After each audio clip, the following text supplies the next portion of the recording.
আসসালামু আলাইকুম গাইস, আমি সুজন ভাই আপনাদের মাঝে চলে আসলাম আবারও। ঈশ্বরদীর ঐতিহ্যবাহী পাকশি হার্ডিং ব্রিজ। এখানে কিছু মাছ ধরার কিছু সরঞ্জাম আপনাদের দেখায়। চাচা, এটা কি বলে চাচা? হ্যাঁ, এটাকে কি বলে? টাকি। চাচা, আপনি টোপ দিচ্ছেন কি দিয়ে? মাছ দিই, ছোট মাছ।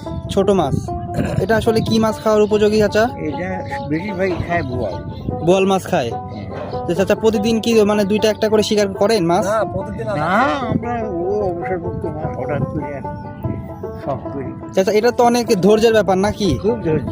এই সন্ধ্যে পর্যন্ত বসে থাকতে না হতে পারে, তাই তো? গাইস, হ্যাঁ হ্যাঁ। আচ্ছা, আপনি কি হচ্ছে টিচার? ও গাইস, আপনারা দেখতে পারতেছেন যে আসলে ঐতিহ্যটা কি।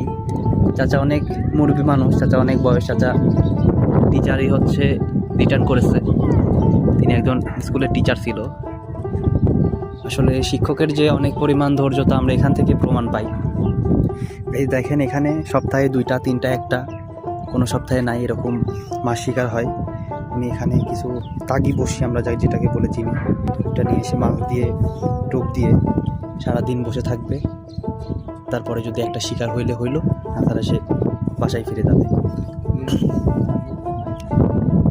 এটা আসলে মিনি কক্সবাজারের মতো পরিণত হয়েছে আমাদের ঈশ্বরদীতে।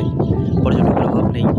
রাশিয়ান প্রায় সকল মানুষই এখানে এসে প্রাকৃতিক যে ভিউটা উপভোগ করেন।